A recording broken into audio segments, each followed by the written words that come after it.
All new at 5, a weekend boat explosion at a marina in Pierce County, Wisconsin, injures 8 passengers on the Mississippi River. An investigation continues into the incident that happened on a sunny, seemingly typical Saturday afternoon in Prescott. We were sitting on the back of the boat and heard a loud bang, looked over, and next thing you know, the boat's smoldering and people are jumping off the back of the boat, and all of a sudden within 5 minutes it turned into big flames.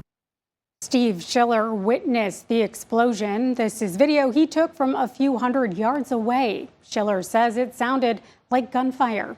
According to investigators, the explosion ejected some passengers while others swam to the dock. Police say 8 of those boaters had to be hospitalized. Colton Anderson, who runs Leo's Landing, jumped in his own boat to push the smoldering vessel away from all the others. He says the explosion serves as a critical warning about the dangers of negligence for boat owners and operators everywhere. Blower takes the gas fumes out of the bilge, so when you got the blowers on, it's supposed to let the fumes out. But if you have like a leaking fuel system or something wrong and you got a spark and you hit the key and it's hot, you can have an ignition source and then bam.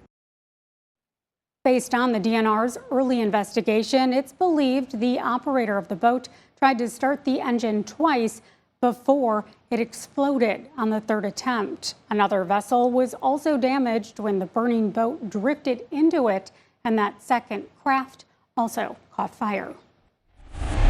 Minnesota lawmakers are calling for increased security measures at the state capitol in St. Paul after authorities say a naked man entered the Senate chambers after hours. Investigators say that man, found Friday night, is nonviolent, but before his arrest, he'd returned to the Capitol grounds twice. The news comes a little more than a month after the fatal shooting attack on Representative Melissa Hortman and her husband and the attempted assassination of Senator John Hoffman and his wife. The Minnesota Senate now plans to cover the cost of enhanced home security for lawmakers, with the House rolling out a similar policy. Former GOP Majority Leader Paul Gazelka says he'd like to see security checkpoints at the Capitol.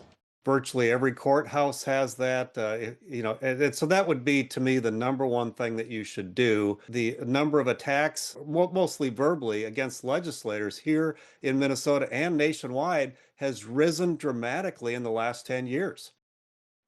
In response to Friday's arrest, GOP House Speaker Lisa Demuth is also speaking out, saying, quote, "While I'm grateful the offender is in custody, it should not take 3 incidents in 24 hours to finally be booked. In this environment of heightened security, we need to be even more vigilant, not less," end quote. Minnesota State Patrol says it's still investigating how the man was able to enter the Senate chambers after visiting hours. However, troopers say he didn't break in. The man, who has not yet been charged, is currently being held in the Ramsey County Jail.